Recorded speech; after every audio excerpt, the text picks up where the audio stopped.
What's up, everybody, and welcome to yet another episode of Super Deluxe Gamescast. It is Thursday, June 17th, and E3, what was that? That was, I moved my mic. That sounded like an angry beast. Like, it was like... It was... So I have a glass desk and my mic holder, like it's one of those ones that like tightens up against it, so it doesn't stay very tight. So I have to like move it, and it just makes it. That was fucking scary, man. I was like, between my door and me moving my mic, I'm just cursed. That was fucking terrifying. I thought like I thought the Babadook was entering someone's home. That was fucked up. But all right, now that I shit my pants because I thought there was a monster somewhere. Oh, it's a good way to start the show, guys. E3 chaos. I'm gonna kill chaos. Oh God, let's not get there yet. Oh, trust me, we're gonna get there. But right now, E3 is in the rearview mirror. There's a lot to talk about. There were laughs had. There were tears shed. There were disappointments and excitements and some confusion, and we are going to get into all of it. But first, I want to address CJ. And CJ, let the people hear your silky baritone voice on that new mic of yours. The silk. John, there's a reason why I'm not camera. I don't want the focus on me, so I appreciate you putting me on the spot. Thanks for fucking up my night. For real, dude, you sound so good. You sound great. You do sound great. Oh man, yeah, it's great. Yeah. Thank you guys. So, like I said, E3, a lot to talk about. Instead of just going through this, presentation by presentation by presentation, I think the format we're going to do tonight is more of a just a roundtable discussion about what we liked, what we didn't like, and what we thought we were going to see maybe and didn't. And I, if you guys don't mind, would like to kick it off with my highlight of the entire broadcast, and that, of course, was Metroid Dread. My personal, Justin, I can't believe it's fucking real. Okay, so I don't know how many people listening actually know the legacy of just the title Metroid Dread. 19 years. Like 19 years. I've never heard of this. Okay, so it's not just that this is a new 2D Metroid, which would be reason to get excited anyway. It's all right. There's a lot of backstory here, so I want to go over it because I think going over the whole story will make it make sense for not just, hey, cool, we're getting a new mainline 2D Metroid, but like the title alone is something I never thought would actually see the light of day. It was initially teased in the original Metroid Prime back in 2002. And it was like Metroid Project Dread nearing completion. And it was hidden away, like it was a clear intentional Easter egg that you could find in the original Metroid Prime. And Metroid Prime and Metroid Prime 3, yeah. Metroid Prime 3 and Metroid so Metroid Prime and Metroid Fusion came out on the same day.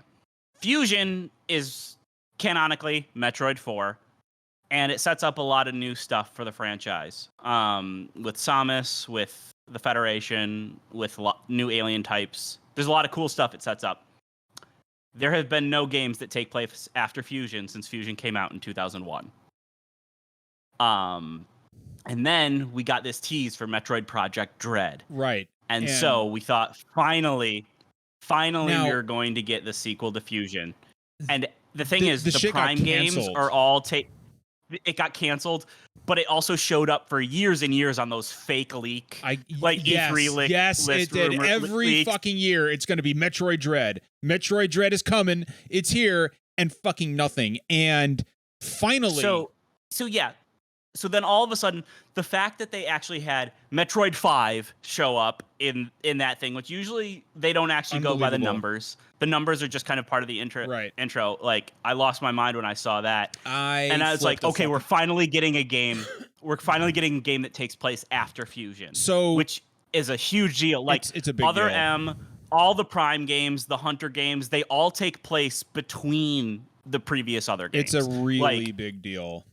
And then all of a sudden seeing the name Metroid Dread actually show up on screen as a real game that's releasing this year is just one of the most wild. Like, this is a Half-Life 3 level announcement for me. For me too. You know, I love the, right off the bat, Samus's new suit looks fantastic. The suit design is so It's good. a natural evolution of her Metroid Fusion suit. And then we have the what appears to be these entities, these robotic entities that chase you throughout the game called the Emmys. And I watched some of the Treehouse, and there are a large part of the game, like Jeff and CJ. Did you guys hear those weird beeping noises during the Metroid Dread trailer? Those like high chirping robotic noises. I mean, I watched the trailer. I don't remember specifically hearing. So those essentially. I'm gonna be totally honest and say I didn't even watch the. CJ, you disappoint me. I am So not a proud of you, Metroid fan. I CJ. apologize. Look, Just rolling listen, into the E3 podcast Wow. without watching any. Like, of I didn't even E3. watch without doing the background research. No, listen, John. I'm gonna say this now. It is hard being a Nintendo fan that does not like Zelda or JRPGs or Metroidvanias. All right, it's hard out there. I only like platformers and racing games. Okay, John. Okay, please cut me some slack. So I'll Listen, CJ, you also like extreme sports games. Yeah, that's true. That's true. Hey, You can grab CJ's that Tony Hawk on Switch, Tony buddy. Hawk next week on Friday. CJ on Switch, Okay, man. You take that. Okay, I'm not that crazy, John. All right, I might buy a $70 Call of Duty game I hate every year, but I'm not gonna buy Tony Hawk again. I guarantee you, Jeff. I guarantee you, Jeff is going to buy Tony Hawk again. I guarantee it. I sold my Switch, man. So Wow, you're going to buy a Switch and go buy Tony Hawk, aren't you? I'm waiting for that new Switch XL. Oh yeah, that I'll buy Switch Tony Pro. Hawk It was again on it. I can't believe they announced the Switch Pro. Yeah, Phil Spencer but, himself announced it. Like, unbelievable. If you see his hand movements, It was on Phil's shelf. Yeah. Yeah, you gotta zoom into the shelf. It in was the so background. cool the way they announced that. Uncle at Nintendo told me Phil Spencer had. Great. But the Metroid Dread, I love the white clean lab horror aesthetic it has going on. And obviously being developed by Mercury's team, so the combat is a natural evolution of what we saw in Samus Returns. There's some really cool like kick combos into a cannon blast. I could not be more fucking excited. And this thing, by the way, so shout out to a friend of the podcast who I can't name publicly, but I know one of the playtesters. I did not know he was playing it until after it was released. The whole thing runs at a solid 60 frames a second the entire time. So I mean, this is I'm fucking excited. I'm very excited for this. Please, if you love Metroid, go buy this fucking game so we get another one, because these games traditionally don't sell great, and I feel like it's got to sell just a little over 2 million to be the best-selling Metroid game of all time. So, yeah, it's not a high bar, and thankfully the Switch bump has been real for a lot of Nintendo franchises. That's what I'm thinking. That's what I'm thinking is going to happen here. I hope. But no, like, and also Metroid I Prime, think this dude. is probably a decent place for like people to jump in, because Fusion kind of ended a lot of plot lines. And this is kind of picking up and starting some new ones. Just if you do care about the story. I'm Metroid replaying the is whole a franchise. story-focused series. I'm but replaying the yeah. whole franchise right now. Yeah. But I plan on doing that before release, but like, so it's funny because I'm generally not too impressed with Nintendo Directs, even like when there's games that I'm looking forward to. the whole Direct was fantastic. I'm just not a fan of the way they present games a lot of the times, but like this Direct was honestly probably one of the best for my personal tastes. too. New 2D Metroid, huge hold on. New WarioWare. Yeah, so hold on. I don't want to go through all of the I'd rather go ahead. Go ahead. No, go ahead.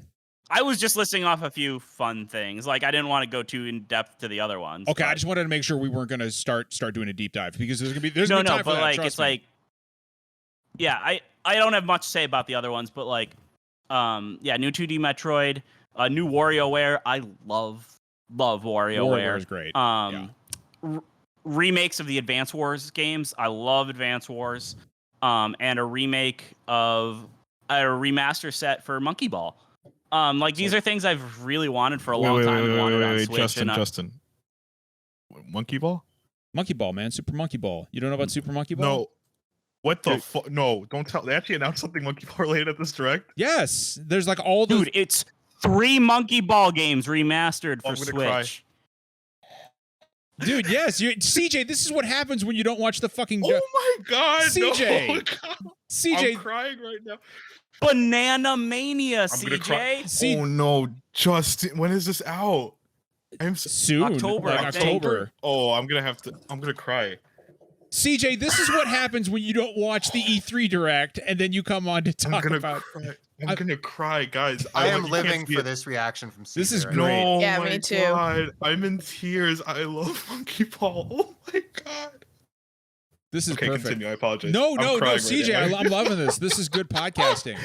This is good podcasting. That's my brother. This is good name of the show. Capital C content. CJ's going to be CJ. Seriously, dude, look up the video right now while we're on the GameStop listing. Oh my god, my mouse is hovering over the pre-order button. Oh my Your mouth? god. Your mouth is hovering over the pre-order button? My mouse. Oh, I thought you said your mouth. He's gonna hit it with his tongue. He's salivating. New Monkey Ball.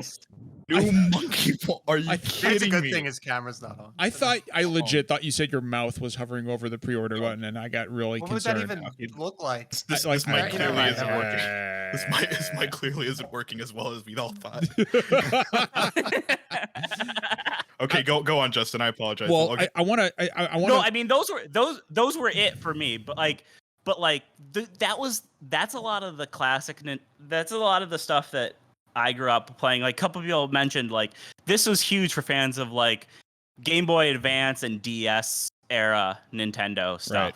Right. And that was really big to me. So like Can I those say games one thing after were you're so done? exciting for me. Well, no, I'm done. Go ahead. I was going to kick it over to Brittany anyway. Brittany. So I'm super happy for you guys, but as somebody who doesn't like Breath of the Wild, who has never been a Metroid fan, who never played Advance Wars, this direct was just fine for me. It wasn't like a huge deal. So it's like really exciting for me to listen to you guys be excited for it, because for me it was just a big meh. Brittany, it's funny because you weren't here when I was saying this. I was telling them it's hard being a Nintendo fan who doesn't like Zelda, who doesn't like JRPGs, who doesn't like Metroidvanias, who doesn't like. Maybe you should like Zelda. these things, CJ. Maybe that's a sign. Couldn't get into Breath of the Wild, and it's a bummer because it's beautiful, and I love the character design and everything about it. I can't get into it. So I know a lot of people were looking forward to that, so I'm super happy for them. Like I'm super happy you guys finally got a fucking Metroid game. And like that's all I care about. Like at the end of the day, I don't really care about how I feel overall. Brittany. But it's just funny. The difference is you guys are like, this was the fucking best, and I'm just over here like, it's all right. I was in my. I mean, Britt, that's usually me with Nintendo Directs. Yeah. This was so Brittany, what was something that was announced that you were at least interested in? That fucking vampire game. Which one is that again? I'd like God. Right, yes, Redfall? yes, Redfall. Fucking that Redfall. Was the Hell most yeah. exciting thing. Like that got me the most fucking hyped. Is I saw that shit and I was like, I'm in, like 100%. So, and it's funny because I think Xbox was my favorite of the E3 presentations, but that's kind of a lot of people's opinions. And I don't Xbox have is a good show. Yeah, I don't have an Xbox right now, so I definitely plan on getting one, but I'm going to get the cloud one. But like, it doesn't matter because anytime Microsoft releases a Halo game, I buy a console. And I may never touch that console again, but I will buy it for fucking Halo because I love Halo that much. I love the story. I love the multiplayer. I love the characters. Story hasn't been great the last 2 games, but I'm still going to play to get some fucking Master Chief action. So, it's funny because it's not coming out until what, later this year, they're saying? It's later this year, but there's no date on Halo yet.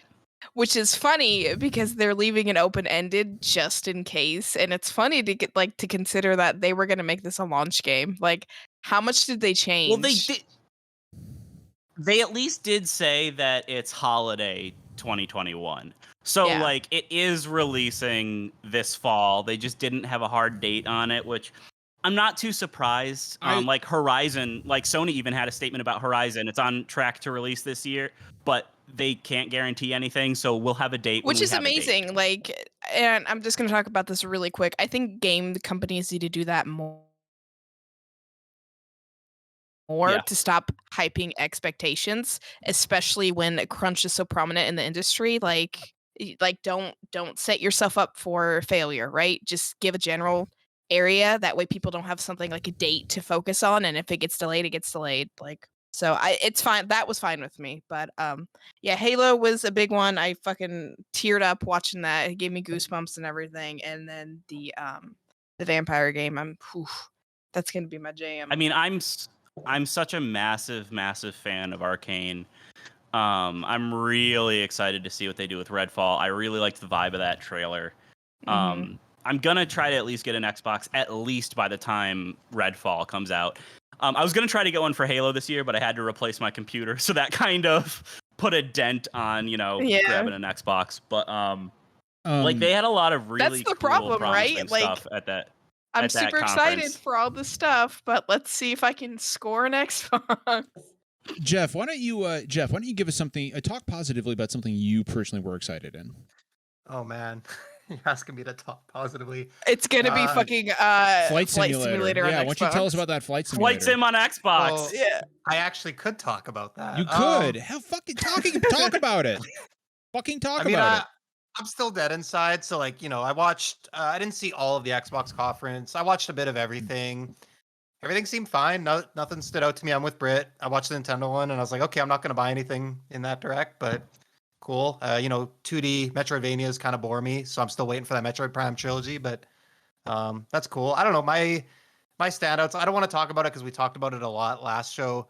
But man, the Battlefield gameplay reveal at the Xbox conference, like, just fucking blew my mind. Well, that Battlefield trailer was so good. You guys are not. You guys are not prepared for the amount of Battlefield conversations you're gonna have in October. CJ, you're right. I'm not. CJ, you and I are gonna go. I'm gonna take the whole month of when October Battlefield off. drops. No, when it launches, John, you better. None of us are going to be on the show except for you three. Brittany, you guys, you and me can do our own separate thing for October. We'll do Final Fantasy Cast. Hell yeah. SDGC is going to split into two factions. Yeah. No, I mean, isn't there a new FF14 expansion coming out? In November. Yeah. So that's what we'll fucking do. Yeah. November. Just you fucking wait. It's just like, there'll be the Battlefield crew and so the FF14 we're gonna divide into two. Just you fucking wait until November, you fucking losers. It's gonna be nothing but fucking Endwalker talk from me and Brittany. Oh my god, we have to make this a thing now. Team Battlefield and Team Final Fantasy. Oh fuck yeah, that shit. What do I do? Shit's for real. Jeff's stuck in the middle. Jeff I was Jeff, to say Jeff plays both. Jeff can't both sides this. You have to pick. You have to pick a side, Jeff. Yep. You have to pick a side. No, the right side. It's gonna be Battlefield, and I'm gonna be a little upset, but it's fine. It's not gonna be Battlefield. I trust Jeffrington. No, I trust when the him. Final Fantasy channel first came out in the Discord, he tried to trash that shit. No, I trust that Jeff will make. I trust that Jeff will make the right decision. I trust Jeff, that. Are he you will. really gonna tell me that your spiky-haired anime like RPG is better than a fucking tornado and like rocket launchers and Yes, helicopters? that's exactly what he's gonna tell you. No, Jeff, come on. Who's to say that's not in Final Fantasy? Have you played the Final Fantasy VII remake? Yeah, see? Because there's helicopters and tornadoes. Absolutely. I have it downloaded. I have to start it. I know. Your fucking library games. Oh, my library. CJ, how much of E3 did you watch? I know you didn't watch the Nintendo Direct. Okay. And I know you watched the Xbox conference with us. What else did you watch? So it's funny because I have not been on Twitter or like, essentially the internet. I don't care about game announcements anymore. It's nice. It's liberating. I'm free. Yeah, that's a terrible thing because I work in this industry. But I CJ. yeah, it's terrible. So what did I watch? I sort of caught up because I was on another podcast on Sunday. I was on over at Game Sessions, with Jose and the gang there. So I had to kind of catch up. I saw a little bit of what Jeff Keighley's show had. I watched the Microsoft one, of course, like you said, John. I watched what else? Did you watch the Randy Pitchford Power No, Hour? Justin, because I respect myself too much. Was that a thing? The Gearbox thing. See, so like yeah. I'll fill you in on that my- later. We're not going to talk sort about of- it here. There was What is it? My sort of nothing. logic behind a lot of it was like, I'm not going to watch the Ubisoft, Gearbox, Warner Bros. All the because it's not. There's nothing of substance there. It's not enough to get me hooked. What is it? They showed off Far Cry at the Xbox One anyway. Well, why would I watch Ubisoft if I already knew? I'm gonna buy most of those games anyway because I hate myself. So why would I watch that? Nintendo's was in the middle of the day and I had stuff to do. So like that was inconvenient. So now I sort of just cherry picked what trailers I wanted to see. The games that I had that I was gonna talk about were stuff that I didn't know about until after.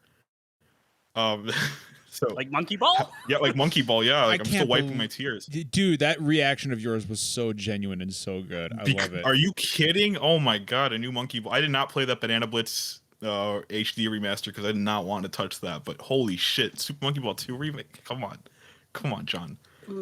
I had no idea you had such a lust for Super Monkey Ball. I had no idea, CJ, you had such a lust for this. Can we real quick talk about how weird it was that last minute nobody was allowed to stream music? That was that was a little fucking and I feel like that contributed to why the Square Enix conference was so tough to watch. 100% it was so awkward. The layout of the conference itself, like the people putting together the conference did a great job. Like the font was fucking killer. It was stylish. And so let's talk about that for a minute, actually.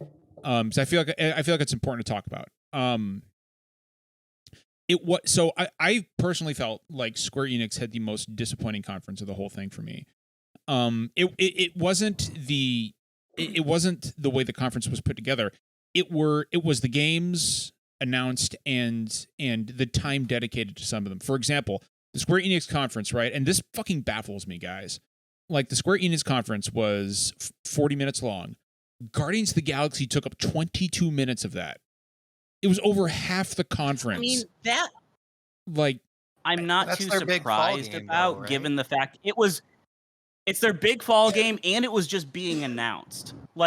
It was a combination of being announced and releasing soon. But I mean, and I think the game looks good. I think it looks good too. But they showed the same scenes multiple times, and I'm like, guys, I got it. It's Guardians of the Galaxy. After 20 minutes, I was like, I'm ready for something else now.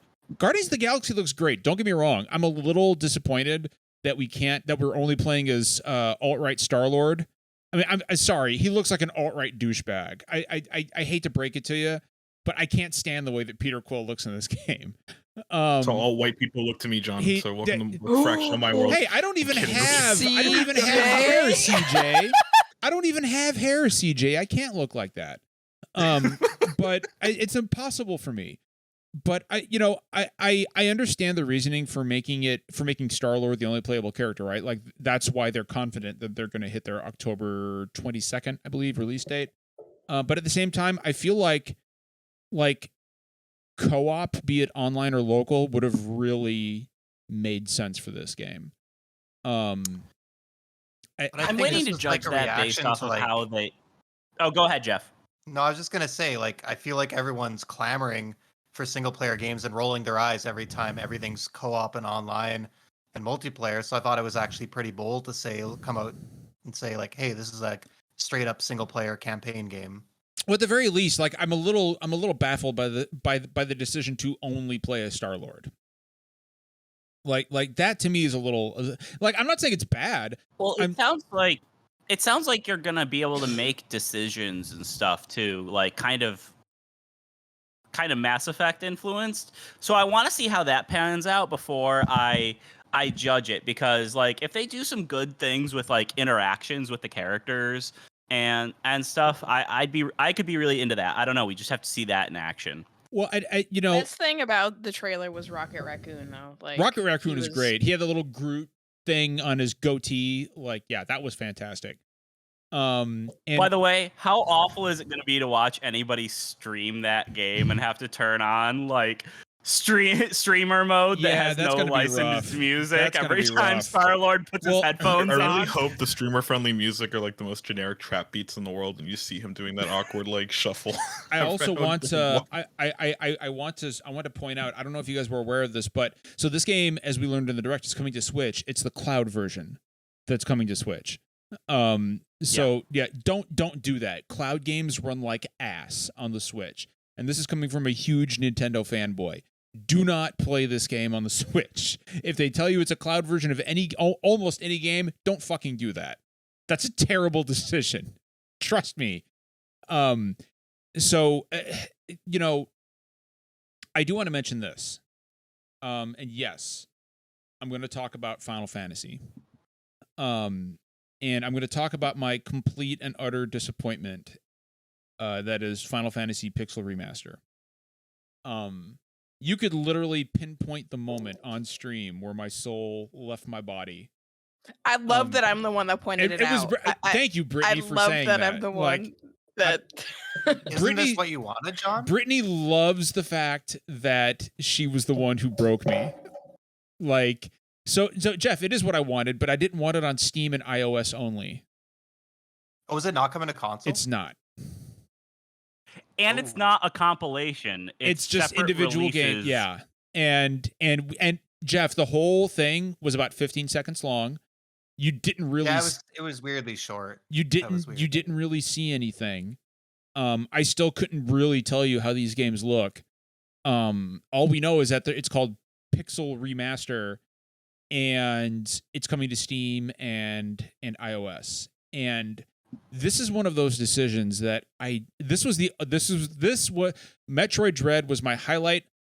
This was the absolute low of the entire week for me. I have been. It Go also ahead, Britt. just was really weird that they didn't have any other, like, I don't know, like, I didn't expect 14 to be there because we just got a big, we had Fan Fest, but I definitely expected 16, like, some kind of little update about that, and we didn't get anything. I think we're going to get something from Sony.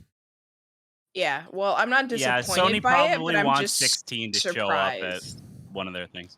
So I was talking with some friends about this, and the fact that this is not coming to even at least the Switch is just mind-boggling to me. You should, and like our friends in the industry, like Imran on Twitter was just beside himself. He was like, "What the fuck?" He was like, "What?" Like there was just so many people have been asking for this for so long, and I feel like Square has had a real problem for years now with being tone deaf, and this is as tone deaf as it gets.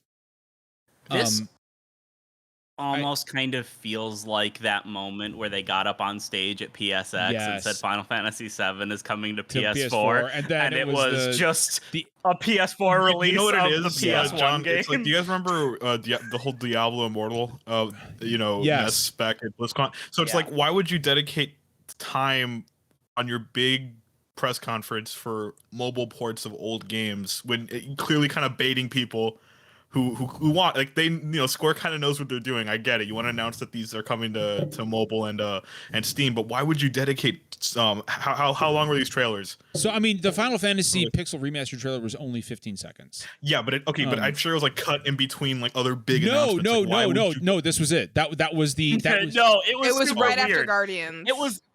That was its own announcement. It was like they were trying to sweep it under the rug. That's my thing. So then, if they're supposedly trying to sweep it under the rug or not have this much fanfare, why put it in the middle of their big E3 showcase? It doesn't make any sense.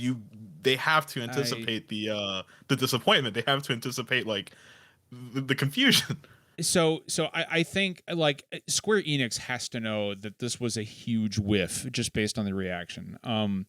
I saw more negative reactions to this than anything else.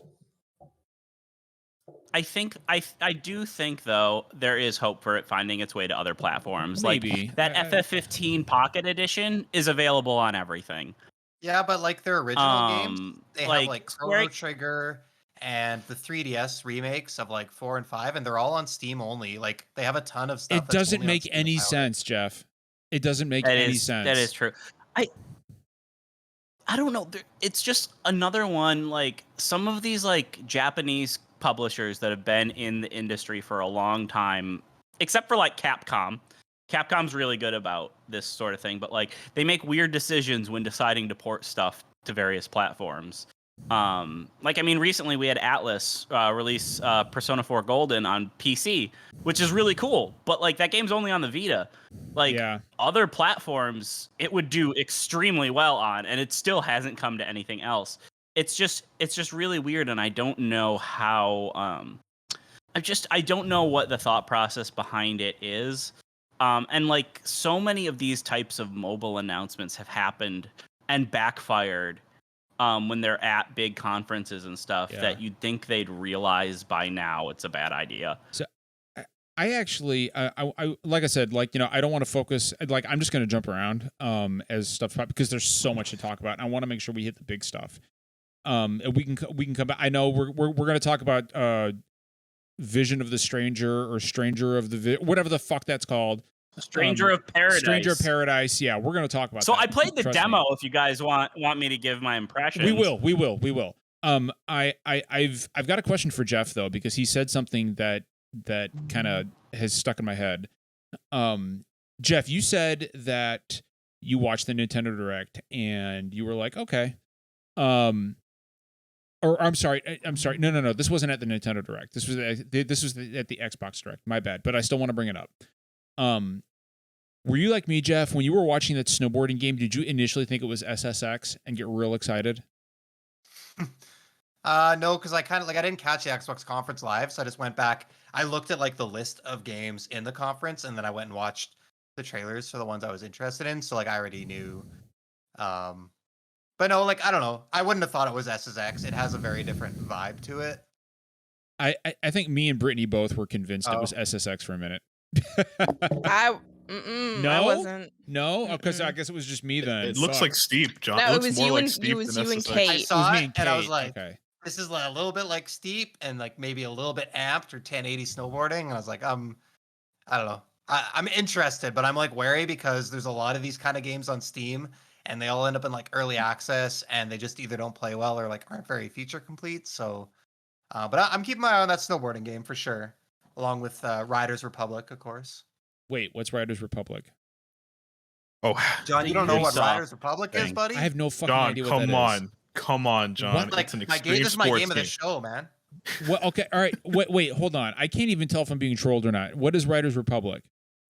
It's the spiritual successor to Steep. It was at Ubisoft's show. So basically, it has all the wingsuiting and snowboarding that Steep has, but they've just added like lots of other extreme sports like mountain biking or BMXing or whatever. So it's just like it's just like an all-around extreme sports game, and the tone sucks ass. Like I hate they're going for this really cringy vibe, but Wait, what's the game cringe? looks Wait, pretty hold cool. on. What's the cringy vibe? I gotta know. What's the cringy vibe? It's like kind of like Mountains Sunset don't even talk Overdrive. to you in this one. It's kind of like Sunset Overdrive with like the annoying announcer guy from Forza Horizon. I don't know. It's just. It's like Are they trying to be too zany, too edgy?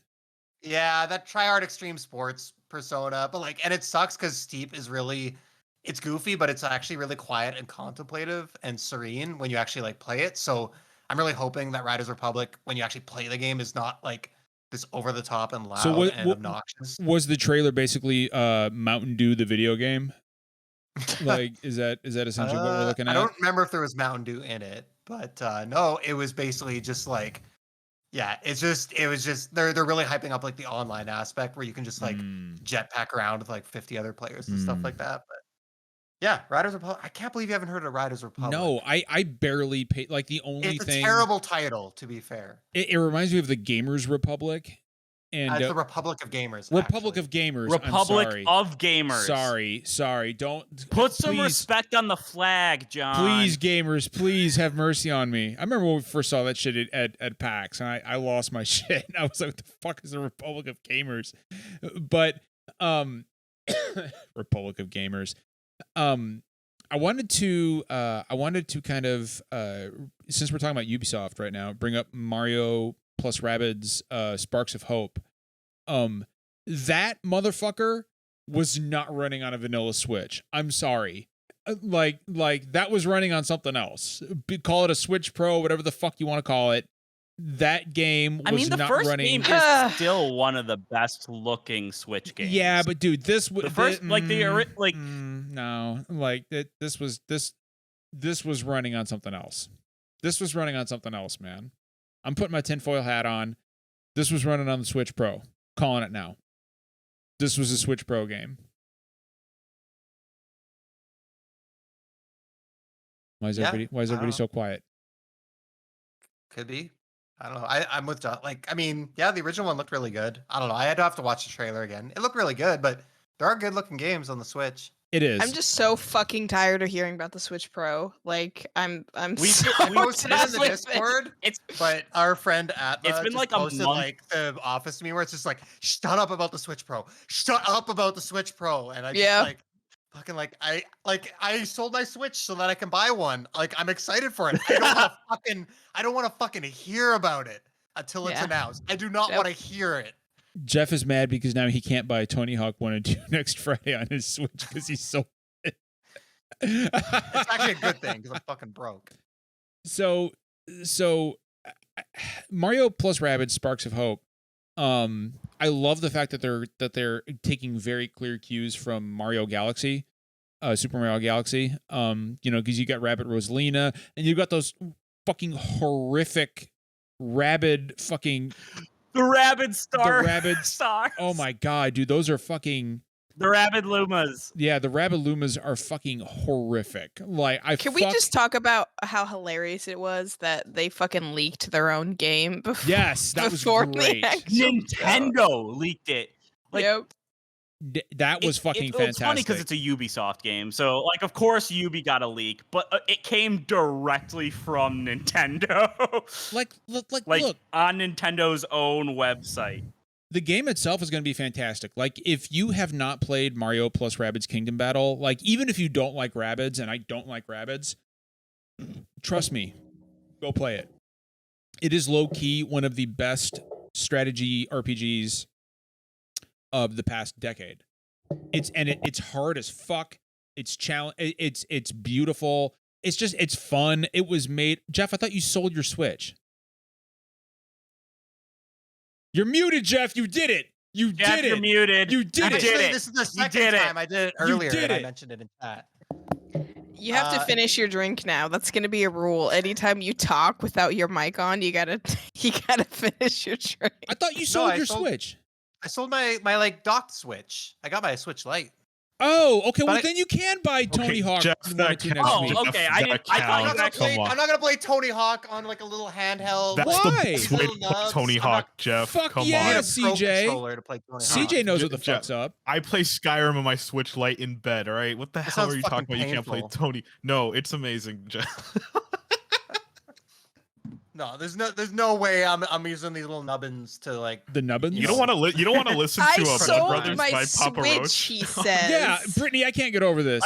I sold my Switch and then reaches and off then reaches and grabs a it. Switch. Like, There's only specific kind of games you can play on a handheld. no. Yeah, Tony Hawk's Pro Skater 1 and 2. No, I want a clip of you saying I sold my Switch And then, you Hey, like, did I lie? reaching over Did and I shoving your lie? Switch. No, like I'm not saying You you're wrong. sold I just think it's a funny. Like we You all sold had the a wrong Switch, idea. Jeff. You sold You a didn't Switch. sell Wait. your Switch. Y'all don't You have did- like you 3 did different what versions we of every call- console.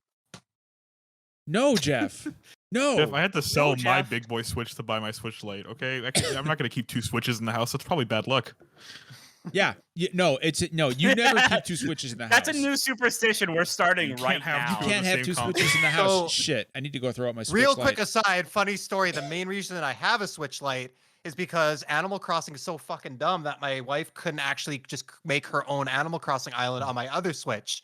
So I had to buy a new Switch so that she could play Animal Crossing and make her island. Couldn't she have another profile on your? No, big it doesn't work Switch? like that. It doesn't work like that. Okay. What Jeff did Nintendo doesn't work that way. What Jeff just did is the equivalent of saying, "I quit smoking, guys," and then he pulls out a fucking cigarillo and just lights that shit up. Like, if I may, if I may, straw. he did a bait and switch. oh Jesus fucking Christ! Britt, that's not funny. Come on, Brittany, we're trying to have a come podcast. on. It's not even here. I did it. I did it. I did What a the Finn. Wow. I like how last night during our discussion, I said there's no replicant to talking to you on a podcast, and you just hung up. So no, you're right. I forgot You about did? that. Yeah, you did. I remember. Yeah, John had to comfort me. I was, Oh, like, crying. I was Telltale like- Game. CJ will remember that. I am still trying to cope with the fact that Jeff said I sold my Switch and then pulled I out a did. fucking Switch. He did. There's an empty chasm in my entertainment stand behind where my Switch Jeff, was. that's It's a just fucking empty. Switch. Oh, I'm not gonna do it. It's a Switch Lite. It's a Man, I can- Switch. I can't play this for more than 20 minutes at a time. It's just a little. Oh my God, Britt. It's just a little baby Switch. Britt. Oh my God. What the fuck? Britt. Our Oh. poor audio listeners once again have no idea what just happened. Oh I don't know my if anyone God. can It's good. We don't have to talk about it. I mean, you type something in chat, it's fair game. I almost said it, and I was like, nah. And I was like, but it's too good. That one is a chat exclusive. You got to join live to get that one. Oh my What- God. The, What? The special event. all live shows are archived on our Twitch channel for at least 30 days, and the video on demand will be up on our YouTube channel. So make sure the Let's timestamp get is them going to be about views. 43 Timestamp, minutes. 43 minutes on the 43 timestamp. minutes, yeah. Yeah, Um, into the show. So So you want to You get that can little pinpoint Easter the egg. exact Wow, moment that Jeff was, pulls out a Switch live on a. that was somebody clip that, please. Oh, no. And get that on Twitter. Throw it in the old podcast chat channel on the Discord. Get that shit going because That's what I'm gonna be remembered by. that's gonna live in Yeah. infamy forever, Britt. Like you and Britt, you have done this to yourself. You That's did it. fair. I can't believe that just fucking happened. Okay, so I'm trying to think of other ways I could have described that, but they're all equally. yeah, no, Jeff, no, don't, Jeff. Jeff, don't keep Jeff. going. We're good. Yeah, we're good. Got We're it. just, you know what? We are going to move on. We are going to move all right. on. And here's in what conclusion, I sold my Switch regular. I have a Switch Lite. I will buy another Switch to dock on my TV and play with the Pro Controller. So apparently, the chat says everyone but Justin's cam is out of sync with audio. What? Yeah, I don't get it. Sorry, guys. But you know what? You know what? That's SDGC. Mm-hmm. Somebody said Jeff is into docking. I don't even know what that means. I don't want to know what it means. I'll tell you when you're older, Is Jeff. that an Interstellar reference? Go ask your mother. Go ask your mom. Call your mom and say, "Mom, what does it mean when somebody's docking? What does that mean?" We are popping tonight, and I'm not even drinking. I know. I'm drinking. Someone else says everyone seems in sync, so that maybe makes me it's- feel better. I'm just gonna Sounds go like with that one. sounds like it's a you problem there. Yeah. Not an us problem. So I want to throw it back over to Justin for a minute because It's literally me. I'm leaving. Oh, rar. Justin, Rar, no, stay. Justin played the new Final Fantasy Dark Souls game. Now I have, to put it mildly, not heard kind things. I have not played it myself because the fucking demo was broken for over 24 hours. And after that, I was like, I don't need to play this right now. So Okay, so that was. I don't even know how it happened. They uploaded a corrupted It was a file corrupted onto file, PSN for yeah. their demo. like, which really How is does just that Which even is happen? the funniest thing that could have happened. after that conference. Yeah. Like, I don't know. There's checks to make sure that doesn't happen. Okay, so I played the demo for this game. I went in with an open mind. I too was not too impressed with the trailer. However, you know, this actually has difficulty levels, and I'm somebody that likes the Souls style of gameplay, but isn't a huge fan of the level of difficulty. Like, I can finish them, but like, you have to just be on in a way that I don't find enjoyable. So I'm like, all right, I'll give it a shot. And you know, I've heard good things about Neo Games, the team that worked on Neo. I booted this game up, and it looked so bad. It looks rough, man. That it actually hurt my eyes. Supposedly it's running at 1080p, which is low for a PS5 game, but like it looks way lower than 1080p to me. Like you start off in like this wheat field for the tutorial, and the shadows are like sparkling and flickering.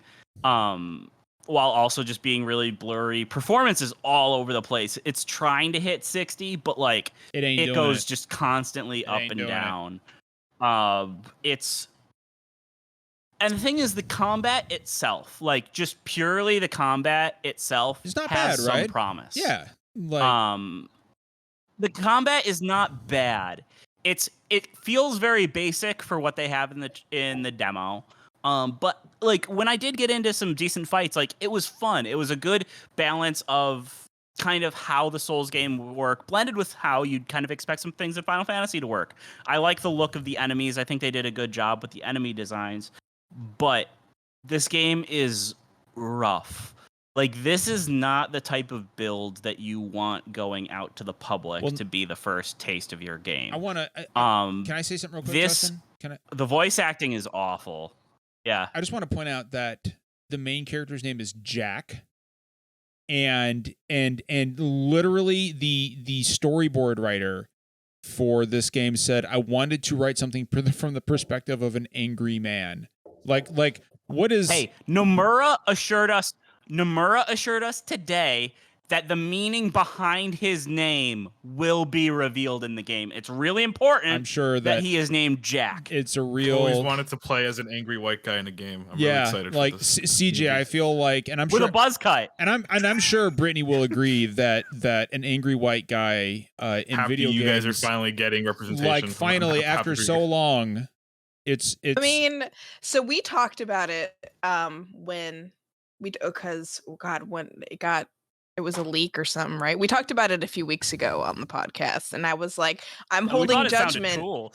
I didn't, because I held my fucking breath, because it's the same people who do the Dead or Alive titty volleyball games. And I'm not surprised. So, like, this shitty game, all male cast, again, a Final Fantasy game with an all male cast. And it's about an angry white dude, and I'm like, I'm gonna kill chaos. I'm here to kill chaos. And then Garland stands out of his throne. Oh yeah, I become chaos. Like, that's how they ended the fucking trailer, with Garland saying, I become chaos. And unironically sounds kick-ass, though. I'm not even kidding. I am all about this. If there's like new metal blasting in the fucking background, I'm sold. There's no music. There's like it like CJ, there's like no music in the demo. Blast, like, weird. You know, like Limp Bizkit and fucking Papa Roach while playing this shit. Some alien ant farm. Oh god, the stuff the line delivery of like the combat lines that these guys have is so grating. It sounds like a parody. I'm gonna stream this trailer next week, Justin, not the game. I'm going to stream the demo. I'm going to stream the trailer for the game, and I'm going to take a shot of 90 proof liquor every time the word chaos is uttered. And so you're going to be drunk. I'm going to be fucking hammered within 3 minutes. F for John. F for John in the chat. That is what I'm going to do. I am going to stream next weekend just the trailer. I'm going to have shots lined up right here. And I'm going to throw back a fucking shot every time I hear the word chaos. Every single fucking time. And can I just say that this game is set in the world of Final Fantasy 1, which is high fantasy, right? Corneria is a world of high fantasy, and this motherfucker's waltzing out there in like khakis and a t-shirt with his buddies behind him was wearing like thankfully I know. Thankfully, you like almost immediately get different outfits to wear but why that look even like present traditional the game Final like Fantasy that? like outfits. Like it doesn't make any fucking sense. That I Ye don't old Jack. know why they decided to show the Ye old jackets. Like what? Yeah, like I don't know why they jackets. decided to show him. I don't know why they decided to show him without like any equipment on. Like in the doesn't make any trailer, that fucking would be like sense. showing like like a Souls game with like the character in their underwear kind of thing. Like Oh, can I- Yeah, like go ahead, Justin. there real quick. is some promise to the combat, but like this game, unless it's like 2 years off, is gonna be really, really, really rough. I can't. It's the part where I say I kind of like the trailer. No. And that's our show. Thanks, Jeff, for coming No, on. Jeff, this is not where you say that. Hell yeah, Jeff. You know I what? really Stand your fucking appreciate ground. That Respect. this is not where you say that. This is not Glad where I you say came that. back for this. Okay, that's Respect. fair. I kept expecting Jack Fantasy. I'm calling him Jack Fantasy from now on because that's just. I'm sorry. I kept expecting him to bust out with like some like my name is Jack. I like long walks on the beach and killing chaos. Like fucking. Listen, I would go on a date with him for a free meal. I don't know. Like the game looked kind of janky, but my only takeaway from the trailer was like, oh, they've got like a dragoon in there, Dude. and it's like real time action combat. So I thought that was a cool concept. I don't know. I was So, kind of excited. Actually, you know what's funny, John? Like to all your points, like this might be one of the few Final Fantasy games I pick up at. That's launch 'cause it really actually disappointing. That's really No, depressing. because I CJ. am. Listen, I'm sorry. I'm not a JRPG fan at all, but I like the Souls games a lot. And if this is like as fun as a Souls game, I might pick it up. That's really depressing, CJ. I might. Like look, I'm gonna make myself feel better here real quick. Okay, I made a prediction before E3, and I think it was Brittany who was like, John, you called it.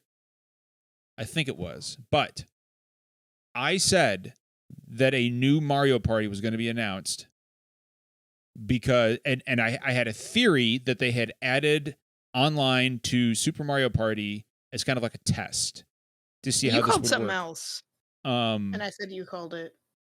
but I was right about Mario Party.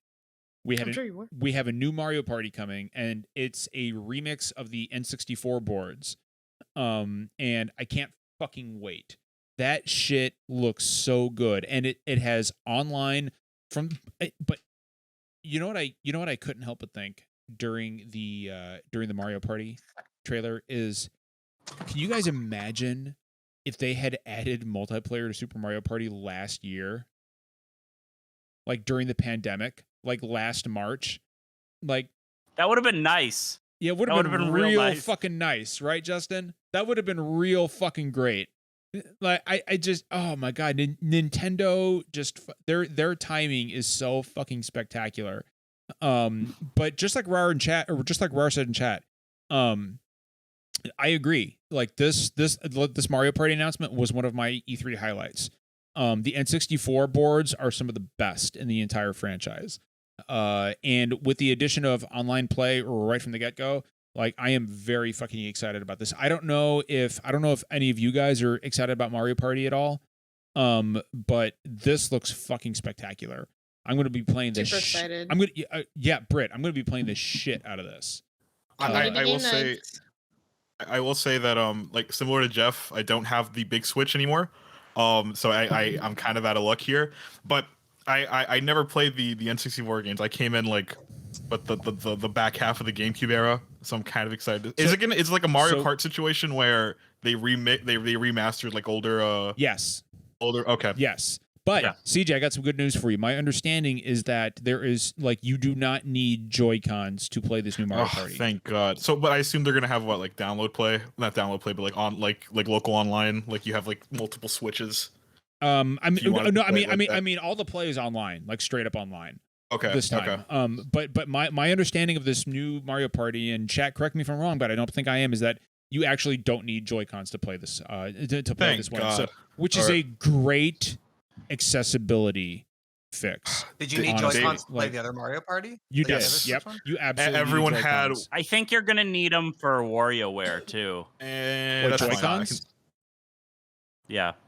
Where Who did you can see- use Joy-Cons? They're like so fucking uncomfortable. I don't. Not only that, but they're broken. The fucking Yeah, drift. they all break. Does anyone not have a broken? So instead of Joy-Con? giving someone a third-party controller, you That's give them why a I traded drifting my Switch Joy-Con in as to fucking EB Games because all my Joy-Cons were broken and they gave me $300 for them. My left Joy-Con does not lock in. Like, thankfully, I have a case with a grip on it that holds it in now. But if I don't, it just slides right off. It doesn't lock. Oh, yeah, game night's gonna be fun. So we've got confirmation in chat that they specifically said that everything uses button controls. So you will not use you will not need a Joy-Con, and that also presumably means like Pro controllers and stuff as well. But I did not know. So, can somebody in chat figure out if WarioWare needs Joy-Cons? I don't remember them saying that, but that would be a real bummer if that's true. Before, just one quick thing, CJ, you said you never played the N64 ones, right? Yeah, I started with 5 and beyond. Does anyone else who played the N64 one still have a callus on the middle of their palm from rotating the N64 analog my stick? God. You guys are old. I'm kidding. Wow, Man, what I the mean, you're not. fuck? I mean, he's not wrong. The number of broken controllers that my friends had piled up specifically because of Mario Party, like Anyone have the wearing glove out they sent? the analog stick, is astounding. There was another game that did that. What? I'm trying to remember what else because I remember doing it. I don't know. Oh, here's the other. So we're glossing over one of the biggest announcements of the entire week, and that was Breath of the Wild 2. Was that an announcement? They just showed like a trailer. Well, it and was all well. right. I mean, it was the first time we've seen actual game. Like, I thought you were gonna say gameplay. Starfield. I actually forgot about Breath of the Wild. I am No. gonna. I really want to talk about Starfield So- at some point. So we will. I just want to. I've got something I noticed real quick that I want to say about the Breath of the Wild 2 trailer that we saw. They said not just vocally, but also put out a press release that said we are aiming for a 2022 release, which tells me that they are not confident that they are going to hit a 2022 release. So I would not be surprised to see Breath of the Wild slip yet another year into 2023. And I think that ties into the reason that they said we don't have any other Zelda games in development right now. It's all hands on deck on Breath of the Wild for too. the Switch, but not just that, Justin. I think I think Wind Waker and Twilight Princess ports probably exist, and they are waiting to see whether or not they think they can hit that 2022 release date. And the way I figure it, if it hits holiday 2022, then they release those ports sometime next spring. If it doesn't, it's kind of like a Metroid Prime trilogy situation. You know what I'm saying? Yeah. So I'm sure I'm those just ports glad exist. they're being. I'm glad actually this actually applies to Starfield too, because both of these games were games that people have been looking forward to.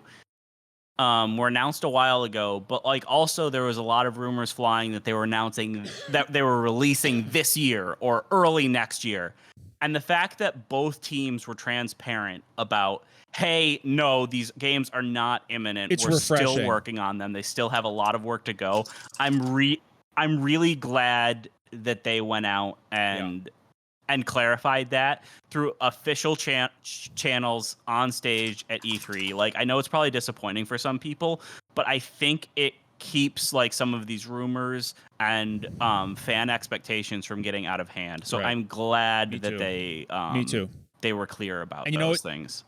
Take your time. Always, when it comes down to it, always take your time. Always take your time. And like I just want to like address that real quick. Like when people are, you know, did John disappear for anybody else? Yeah, So John. John froze I for was me. John's Okay. camera froze. Justin was horribly out of sync. Discord is just shitting itself. So we're just gonna keep rolling. We're just gonna like, keep going. Let's go. For like the Starfield trailer, like we got a cool like trailer, but I just wanted to see more what the game was about, and that doesn't mean that I want them to pump it out so I can see it. I just would have liked to know what I'm going to be doing in the game. And Britt, you know how I see it. It's like, I don't mind like CG trailers that kind of show off an idea, but it's like no one would accept if like a movie showed off this weird concept, like a movie trailer that showed off like a concept of what the movie was about, but didn't show off any actual scenes. You get what I'm saying? exactly. Why do we put up with it with games? Mm-hmm.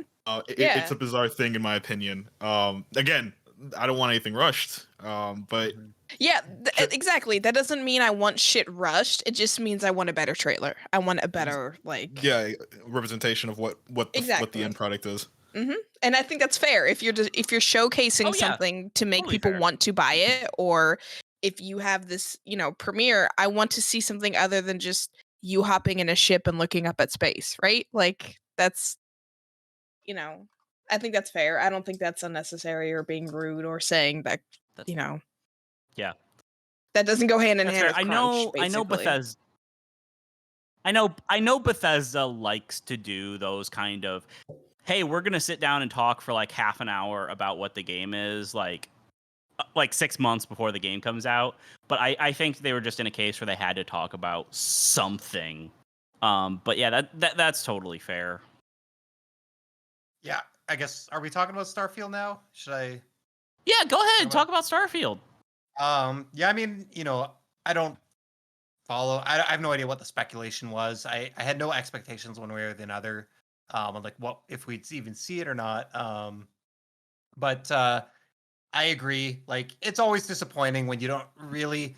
I can put up with a trailer like this when it's an existing IP or a sequel to an existing game, Right. because there's precedent. Like Horizon Forbidden West. If you don't get raw gameplay, you know what Horizon plays like. You kind of like, okay, I can picture what the sequel looks like.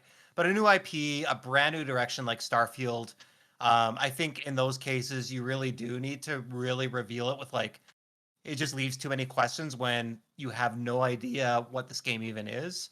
Mm-hmm. So I get that frustration. But as far as these kind of trailers go, I think it did a good job, at least for me, with setting the tone. I think it wasn't as Fallout and Elder Scrolls are like kind of serious, but also kind of goofy, and they don't take themselves too seriously. And I think I was really curious if Starfield was just going to be more Fallout or Skyrim, and I'm sure it will share some DNA because it's from the same developer, but I think they really did a good job in this little teaser of kind of establishing a tone where it was like just kind of like this looking up at the stars. It gave me like a really like hopeful, optimistic, like curious vibe, cool. I guess. Like I want to see what's out there. I want to go find all these planets. I want to explore. I want to discover things and stuff like that. So it got my mind racing a little bit from that perspective. And I guess that's all you can expect from a teaser or a trailer like this. But yeah, hopefully we see more of it soon. But I think, like Justin said, they probably want to do what they did with Fallout 4, is they want to have a big blowout. Like, here's the game, here's what you do, and here's how it looks like, and it's coming out in the fall. And honest to God, I actually thought there was a chance that was going to be this fall, and I thought it was going to come out this year. But I'm sure, like everyone, COVID really impacted it. So right, and I John's- said that when we were speculating, I was like, Breath of the Wild isn't going to come out when we want it to because of COVID. Like Nintendo straight up shut down for months. Yeah. So I mean, I'm not surprised. Japanese studios were hit a lot harder than a lot of Western studios just because of how they're organized and how they do things. And Nintendo is like a very classically Japanese company too, so they were probably hit even harder than some of these other studios. And Bethesda also has a lot going on. They've got a lot of games coming out. They just got acquired. Like there could be a whole lot of other things going on. So Jeff, we have to address something because especially for people listening to the show, John has not talked in a while, which, as you know, is very rare. John likes to talk. So John has lost all the USB ports to his computer. His webcam and his microphone are no longer working. And That's somehow, bizarre. inexplicably, the stream has not died. John is running this show from his computer. So the rest of us are going to carry on to the end. But unfortunately, John will not be able to join we us. somehow accidentally hijacked. Yeah. We somehow accidentally hijacked the stream from John. This is a good one. Like this is a new one. We haven't had this one before. This is new. Yeah. Mm-hmm. So It's good to be back, guys. I just want to say, like, from the bottom of my heart. CJ, you have to Britt turn and your. CJ are on the same podcast together. Like, It just creates a kind of singularity. I'm happy to be. Use John's equipment. Oh man. CJ, you talked about a little bit of stuff. Did you have anything else that stuck out you from this last week? Like anything else you're really jazzed for? So I just want to elaborate on what you guys are talking about. So Brittany, again, like your passion for Halo Infinite, like I feel the exact same way. There are very few AAA games coming out this year that I am excited for because everything just seems like, you know, so awful. I mean, I've talked to death about how Far Cry 6 will probably offend me like nothing else, or how, you know, like I'm not looking forward to this year's Call of Duty based on what we know already. But man, Halo Infinite, no matter how disappointing that launch will be, nothing will quite hit the same way, because look, it's gonna launch, there's gonna be some issues, you know, I probably Classic I have, 343. Mm-hmm. yeah, 100%. Like I'm probably not gonna find a Series X anytime soon too. That's gonna like exacerbate my anxiety over wanting to play this game. But holy crap, like I watched the multiplayer overview they posted like the day after with the devs talking. It looks really fun. My god. And it's free to play also, so you know this and is it's already crossplay. That's incredible. They're integrating PC and Xbox. Yeah, and so what they're doing with the battle passes. Oh yeah, were you absolutely amazing, and I want to see more studios follow this. So if you guys didn't watch this this overview trailer, the battle passes for Halo Infinite are a one-time purchase, not time limited. You keep it. Which is great. So like how battle pass, oh, it's so great because there's a lot of, so battle passes are a huge thing right now in a lot of shooters. If you're not familiar, like you basically work your way.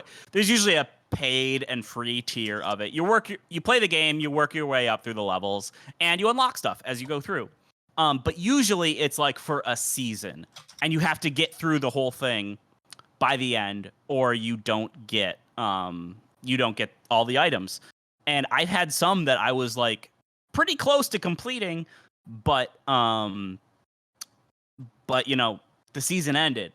Those items are gone. You cannot get them. In Halo Infinite, once you buy them, you get it and keep it forever. You can't gain progress on multiple passes at once. You choose which one you're going to, but I think it's pretty cool. I think it's a really awesome for Halo Infinite. More tempered excitement. The actual true king of FPS games is out this year as well, and that's Battlefield 2042. God damn. We got 2 trailers, right? We got that one sort of reveal that showed off like a weird CG, like some weird CG, like scenes where it sort of simulated gameplay, and then we actually got like I just have to say it's not CG, it's in engine. I'm sorry. Okay, no. I didn't. Okay, that's fine. Yeah. No, it's fine, Jeff. No, it's just like I don't know. It's like one of those things that like it's like it is real like gameplay and it's in engine. It's just not like raw gameplay. So it's just they tweak the game. Anyways, still, I mean, these days though the line is getting pretty blurred since like Unreal in particular is literally like there's a CG branch of Unreal Engine. It's literally used for the special effects on The Mandalorian. Like, so when you get an in-engine Unreal trailer, the line between CG and real time is I'm very excited for that thin. one as well. Because everything else that I'm looking forward to was either already announced or not really big enough to talk about. Like, we saw more Back 4 Blood. I was already sold on that game from the very start. Left 4 Dead 2 is like my favorite first-person shooter ever. So the fact that we're getting Back 4 Blood. Oh my god, the fact that they're trying so hard to make everyone forget that Evolve happened is such a wonderful, wonderful thing. And Back 4 Blood's going to be on Game Pass Day 1. Right? That was kind of crossplay, which is great. Nice. I'm looking forward to that one. Other than that, yeah, like nothing. Nothing really. Now Monkey Ball, I guess. I think Monkey Ball shot its way up to some fucking game of the show. Shit. I want to bounce off what CJ said because I'm glad you circled back to Battlefield because I didn't get to talk about that earlier. And like I said, we talked about that last show in depth, so I don't want to go too much into it. But like that trailer was so good, and I think it's like we speculated last time when we had that kind of like preview, you know, the CG or in-engine trailer, whatever, where it just seems like they're fully embracing the. I'm sorry to use the word chaos, but like the actual chaos of Battlefield, because that's I think when it's at its best. I just want to say in this like little gameplay teaser, there's a shot of like a vehicle just being sucked up into the tornado where it starts getting ripped backwards and sucked in, and I've never seen like anything like that. I don't know, just the combination of like the audiovisual effects and like the gameplay implications of that are so cool. There's a player that runs and jumps into it while that's happening too. I've been playing Battlefield 5 this week with friend of the show Jose, and you know we're here. It's like, oh, you know, this is fun, but can you imagine running around a map this big with 128 people? And it's not a battle royale. It's nothing like that. It's just everyone's dying, respawning again, and just doing the same thing. Oh my god, it's gonna take. So Battlefield has been, for the longest time, Battlefield was the only competitive multiplayer game I played. I started playing Battlefield with 1942. I've played all of them except 2142. I'm a huge fan of the series, but like I haven't been able to play with friends due to platform restrictions or various things since like when me and my friends would go to a local LAN place in high school and we'd play Battlefield 2 and we'd all squad up. Like actually being able to like squad up with my friends in a Battlefield game again is going to be like this huge emotional moment for me. And like seeing that DICE is doing almost exactly what I was hoping they would do with this game. Like I actually have a lot of confidence in it, which I have not had in DICE too much in the past few years. Though that trailer was so good. This fall. Two of my FPS babies are back, and I'm still gonna buy a Call of Duty game because I truly do not like money. So no matter how bad it'll be, CJ, I finally deleted Cold War to make space on my PS5, and it felt like a weight lifted off I had to re-download it. Soul. I had to re-download it for game night for a game night rotation. It's back it's back corrupting my hard drive. Corrupting. I mean, it's not. I guess not specifically about a game, but I do want to point out. Hopefully we'll all agree that. I think, you know, again, I'm not on like Twitter really. I check my DMs once in a while, so I'm not like in touch with. I'm sure. I get the feeling a lot of people are probably disappointed with this E3, or maybe, you know, some of the more immature people are maybe even angry. But I want to say I think I'm actually quite proud of a lot of these companies. I appreciate and respect that it seems like a lot of stuff just isn't shown or is delayed or is coming out next year because you know, of the impact of COVID and the pandemic, but because they're taking hopefully because they're taking the time to get it right. And I know it doesn't mean crunch isn't happening. It doesn't mean people aren't working really hard on this stuff. But I think maybe even 10 or 5 years ago, a lot of games that are slated for next year would have come out this fall, no matter what, to meet deadlines, to meet quotas, to meet fiscal quarters. And I want to try and be a little optimistic and say that I think maybe there's been some pressure and, you know, the media reporting on crunch and stuff like that has allowed these teams and the publishers to give them a little bit of legroom and some leeway to, you know, to say, okay, let's take another year. Let's take another 6 months. We don't need to get this out, you know, in September of 2021 or whatever. And I think, you know, as a result, maybe it's not as the most exciting E3, but I personally would wait 3 years for these games if it means they turn out better and the employees can actually spend evenings with their families and stuff like that. Right, and like shout out to, again, not to say that the crunch isn't happening or whatever, but shout out to them for just not being like, all right, COVID's over, like now we got to crank this shit out and get them out in time, you know, because they easily could have done that. Mhm.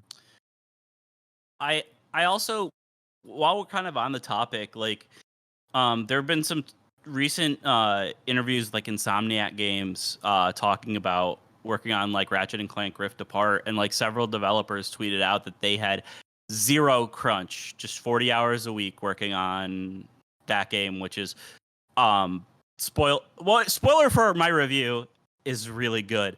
And you know, it's a really, really polished, gorgeous game. And like, there's actually this really, if you're interested in the technical side of things, Digital Foundry, John Linneman from Digital Foundry actually did an interview with the head of technology at Insomniac, talking about the game, and he talks about a lot of like, you know, how it's been working with work from home and stuff, because they've been entirely work from home too, on top of, you know, trying to get this game out. And it's like this is like the one real big like triple A next gen only game that we have so far.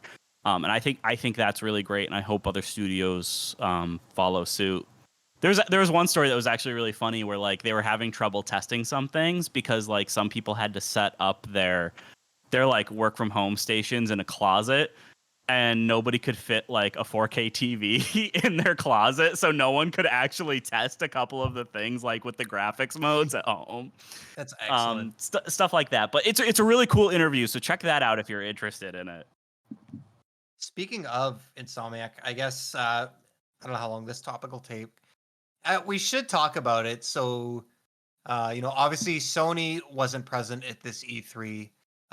It makes sense. A lot of their big studios have released games within the last 12 months. Naughty Dog released Last of Us 2 at the end of the PS4's life. You know, same with Sucker Punch and Ghost of Tsushima. You know, Bend Studio with Days Gone. Like, they're in a little bit of a reset cycle, and obviously Sony still probably has their own events planned, or state of plays that they do now. I'm sure they're going to show some more stuff later this year, and we saw Horizon Forbidden West a little bit ago.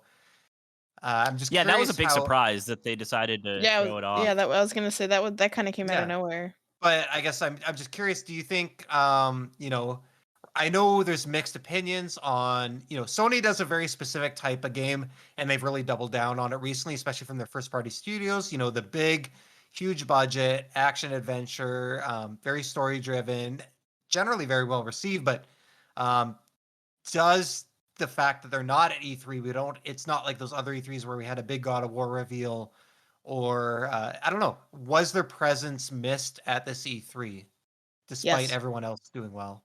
I mean, For what me, do they have yes. to show off other than more Horizon? You know what I'm saying? Like, what's in their back? Well, that's like, why they weren't there. But I guess, you know, is that So I have a couple like kind of conflicting takes on this. Like, for me, like, and I think this was kind of evident this year for people that watched a lot of like the separate publisher shows and stuff that maybe haven't in the past. Like the platform holders shows are always like the headliners.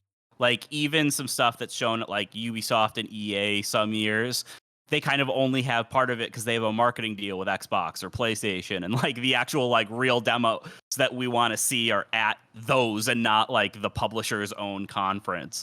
So like there was a whole kind of missing because, you know, like I remember it was always fun when, you know, we'd have Microsoft in the morning and then a couple conferences and then Sony at night. Like, it was a nice flow to the day. But like, if they're not ready to show stuff, they shouldn't. But I also do think in a way it was really nice to have Microsoft be able to give a conference without people constantly comparing them to what Sony did, because you know, like there's a whole lot of like this, oh, who won E3, which isn't like an actual thing, but like so many people just didn't have that fight to have, and people could actually just appreciate like, hey, Xbox showed a lot of really cool games, and so that was nice. Obviously, you know, with my preferences, you guys know I would have loved to see a Sony show, but I don't want developers to crunch to try to get something to show just to have something to show. I don't want the company to waste money on having a show if they don't have much to show. But I always would have. I think we'll see something from them in the next couple months. I don't think they're going to be silent for too long. But I mean, they also released, Ratchet and Clank the Friday of E3, so it wasn't like they don't have anything going on. Well, I think my biggest thing is I want to see the future of Sony, right? Like what comes after Horizon. That's like the only. they've announced it's not like a lot that's not of the only reason why I wanted them to be there is because I. Go ahead. Sorry, I think we're getting out of sync. I think so too. Like they've announced a lot of partnerships with like some new studios and stuff that are forming. Like they just announced one with a lot of former Call of Duty people. They've announced one with a lot of former Bungie people. That Jade Raymond studio. There's a lot of partnerships that they're announcing for developing new IPs for PlayStation, but we haven't seen any of those, and some of those are probably a really long way out. It seems like they're kind of in the place that I think Microsoft has been in for the past couple of years. They're finally going to start to get past this fall, where there's a lot of stuff coming, but it's all way down the pipeline. Mm-hmm. And I hope they have stuff to fill in the meantime. Like we know, I mean, Horizon and God of War we know are coming, and Gran Turismo, so it's not like those are small things. But like I do kind of want to get a better vision of like how the next like year or so is going to go. Yeah. What else were you going to say, Brett? It was just about like, how did you feel about their absence? Did it affect the show for you at all?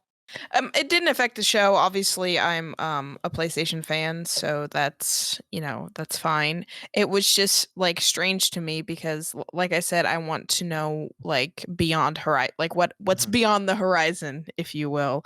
I just tonight. That's two. God damn, I'm on a roll. Boo. I'm on a roll, man. No, this is no.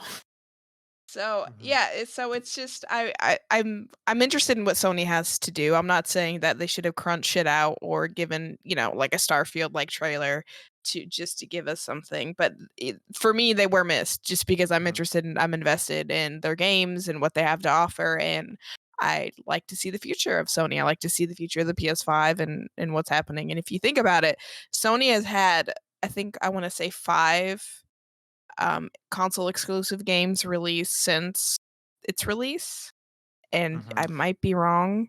It was Demon Souls, Returnal, Destruction All Stars, Returnal, and Ratchet and Clank Rift Apart have been the fully exclusive PS5 games. Right. So it's like they're obviously been also, and then there's also Miles and Sackboy for like cross-gen stuff.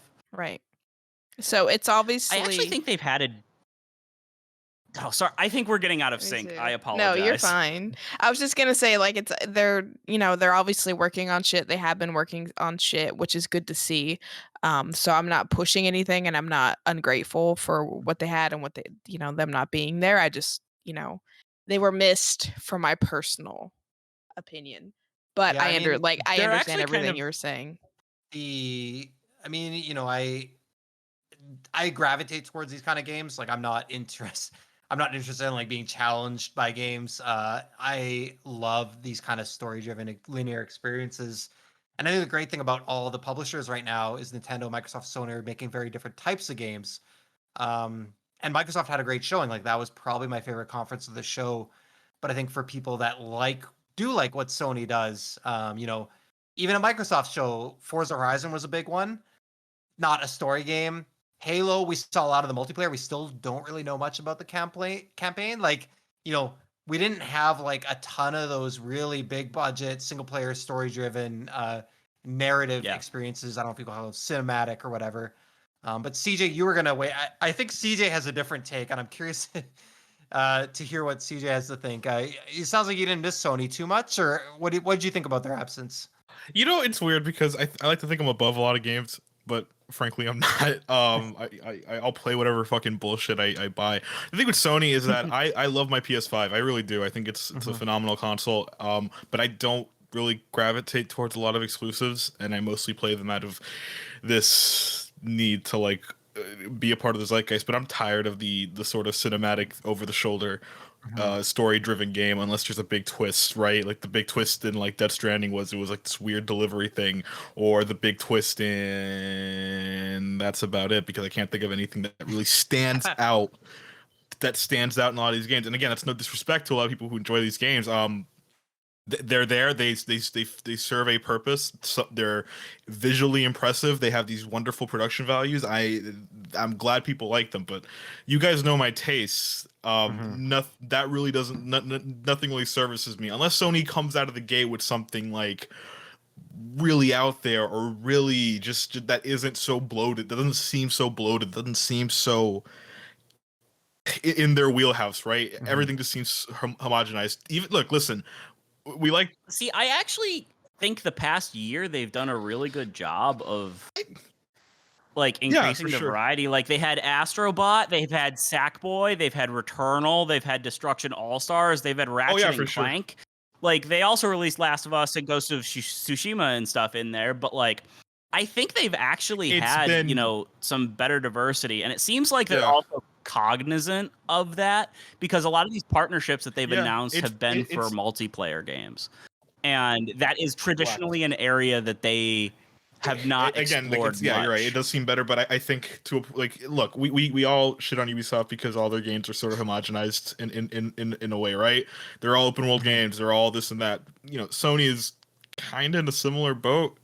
There's like the two type of Sony exclusives. There's the third-person linear over-the-shoulder game, and then there's the sort of prettier, more cleaned up Ubisoft-style open-world game. That's sort of where I'm at with Sony. It's like nothing.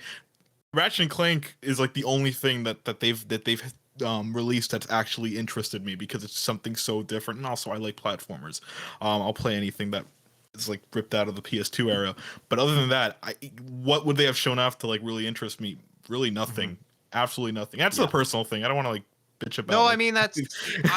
I'm like Justin, where Sony aligns with a lot of my tastes, but I can't disagree that I take a look like.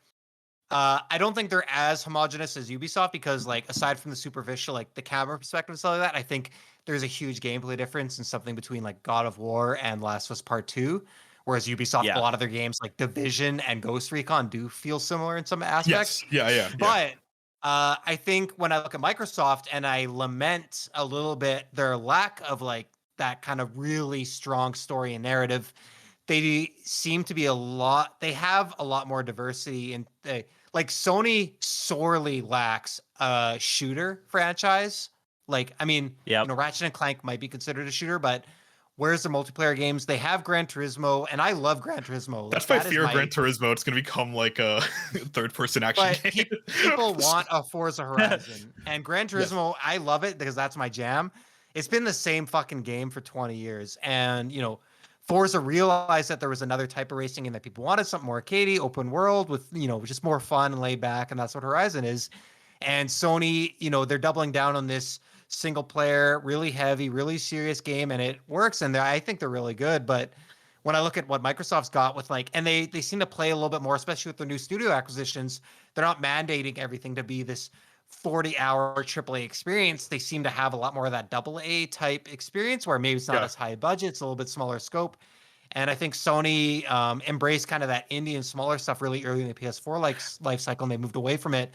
But I would like to see, and I think Insomniac fills that void really well. They've just put out, sounds like the new Ratchet Clank's 15 hours, but that's it. Like, I'd like to see more of that from them. It's weird. Look, I platinumed the game in like a little over 15 I don't mean to harp on Sony anymore because it's it's too negative. But it's like, look, at Microsoft's press conference, we got we got several like online shooters. We got a bunch of RPGs. We had a PS2 era-esque platformer. We got a like some co-op like survival horror style games. We got all these different kinds of games, most of them exclusive. From a Sony press conference, what would we have gotten? 2 cinematic trailers and with like a really guided gameplay demo, and that's about it. That's sort of my thing. I wouldn't have missed that. To be fair, the first half of Xbox show was just FPS Central. It was all just straight up totally. FPSs. I think they're in the same boat to an extent. Like that's I will say. Sorry, go ahead. Sorry, go ahead. No, because I was gonna say it's like and to a point, Microsoft doesn't have their Sony killer game. like what is it? They had a quadruple A. I don't think they needed. Hold up, because like what their quadruple Here's A the thing. studio was gonna make a perfect dark game. Who the fuck is that for? That's not gonna compete with the God of Wars and the Uncharted of the thing. That's not gonna sell your console or your service. It's not the sort of like big triple A experience that people are clamoring for from your studio. You get what I'm saying? So But here's the thing, I kind of like that they're not. I don't know how to phrase this without sounding like a backhanded comment either way, but like I like how Microsoft they've invested in expanding a lot, and they're investing a lot into these new studios. They're investing a lot into Game Pass, but I think they're also letting these studios kind of dictate for sure that they're going to play to their strengths. They're not being like, look, we need something that can take down God of War. We need something that can take down The Last of Us. Like, I like that they're trying to differentiate themselves. They're letting those studios do what they do. And I like that Sony has realized, hey, we're doing really well with this type of game. We're going to keep doing it. And I think, other parts of the industry, other publishers and stuff have moved away from doing that kind of game. Like in the PS3 era, kind of everybody was, but moving on, it's kind of really been Sony that's been focusing on that. So like I like that we're getting kind of distinct libraries between these platforms, way more so than last gen. And I like that developers are realizing they can play to their strengths and be really successful and create really exciting games. And I'm really looking forward to playing a lot of them. Well, we're getting a little bit long in the tooth here. Hour and 33 minutes. John, rest in peace. We know you're there. Say that. That's and ready to pull the plug on your computer. So I don't know. Britt or CJ, did you guys have anything else you wanted to add before we sign off for the night? Any final thoughts on E3? Again, it was kind of fun not having to like not really being bombarded with a bunch of E3 stuff and just kind of following at my own pace.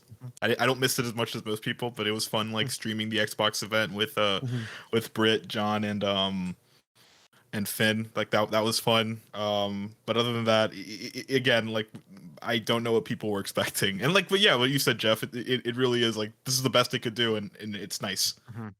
Right. Well, if nobody has anything else, we look forward to E3 2022, when there assuredly will be more video games. And until then, kindness costs nothing. John, we love you, and we'll never forget you, buddy. We will make sure to cherish all of our memories together, and we'll talk to you real soon on the other side. But until next time, I will kiss my USB ports for you. and we will fill all of our empty chasms. So until next Thursday, take care, everyone. Be good, be safe, and we'll talk to you later. Good night. Good night.